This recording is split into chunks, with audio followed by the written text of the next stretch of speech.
What is a deposit bond? To start off with, deposit bonds have been around for donkey's years. I thought I'd put together this video to explain deposit bonds because a lot of people don't know about them or what they are. And in the coming environment, it's clear to see that things like guarantor home loans, family guarantor home loans, low deposit schemes like the 5% scheme or the 2 deposit help to buy scheme are coming into play.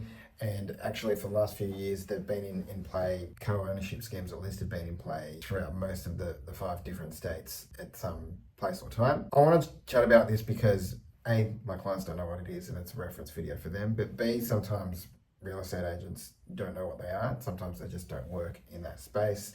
Traditionally, deposit bonds have been used for things like off-the-plan purchases, which is why a lot of agents sometimes haven't heard about it. So what is a deposit bond? Well, they've been around for donkey's years, but apparently not a lot of people still know about it. Given we're in this trend of lower deposits and no deposit home loans, today I thought I'd put out a video explaining to firstly my clients what they are, but also to real estate agents, because sometimes the feedback that goes to vendors is basically one that's born out of not knowing. So hopefully this educates everyone. If you've got any more further questions, please put them down below. I guess I'm putting this video out because I can see this trend. At the moment, I'm doing a help to buy waitlist, which is a new scheme that's coming out, which allows people to get into the property market off 2%. Yes, 2%, you heard it right.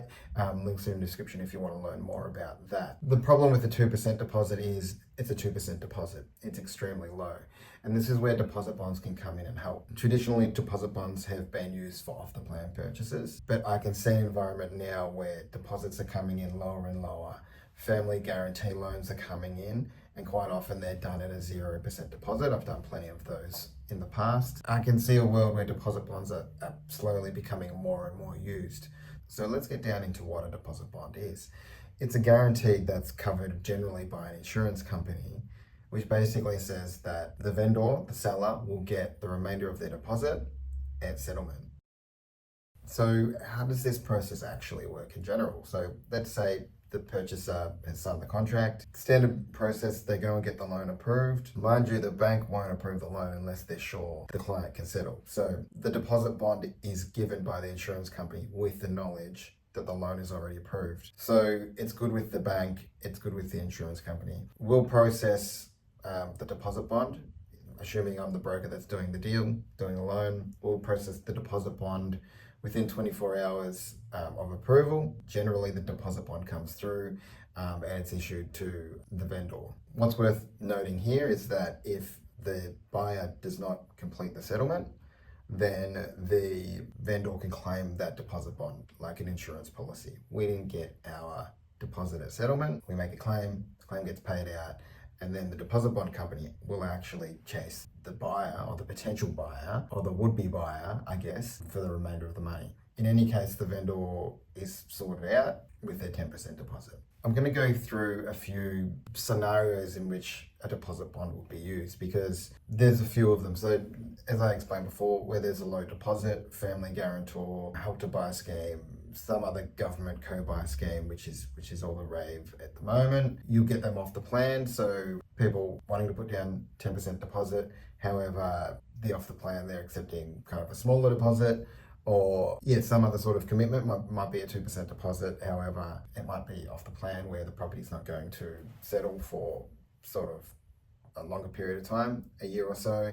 Also, where they're tied up in other properties. So for example, I might have a client here, they might have a property worth $1 million with 200 grand of debt on it. They might be selling that property and then purchasing another property at the same time. So they might have already sold that property unconditionally and they're ready to buy the new one. However, they don't have that deposit money because the deposit money is tied up in the purchase somewhere. Maybe they can't access the deposit that the purchaser has paid. Maybe they can't access that yet. So quite often there's cases where the client is asset rich and cash poor. The deposit bond is a perfect product for that. In terms of why it's good for buyers is, let's use this help to buy scheme for example, because I've got a lot of clients on that right now. If you have a 2% deposit, that's cool for the lender and the government scheme. It's not cool for someone selling their house generally. The normal rate is 10%. So if I'm a seller, I've got my agent, the agent's got 3 bidders, the other 2 are offers, I guess you could say, 3 offers I should say. they've got 3 offers, and one offer is the Help to Buy at the 2%, and the other 2 have 5 or a 10% deposit, well, then it's deemed as more healthier to go with the person with the larger deposit. So this can often be seen as a negative case for the seller. So when you're dealing with the agent, you need to have that dialogue, you need to have that engagement. A good agent's going to listen to what you've got to say. Whether they accept the offer or not is really dependent on the lender. However, the deposit bond makes your 2% offer, which seemed weaker at the time, a lot more palatable for the vendor to accept it. So let me just kind of bring this all together really simply. A deposit bond is basically an insurance policy on the deposit. If the buyer defaults, meaning they don't settle, the seller can access that deposit money back by making a claim. That's basically it. If you're looking to finance a loan, maybe you need a deposit bond, have a chat with the team here at Wilbell Mortgage Broker. We'd be happy to help. Links are below. If you're an agent or someone like that, or anyone trying to figure out what it is and it's not 100% clear to you, feel free to chuck some questions in the comments and we'll get to you as soon as possible. Cheers.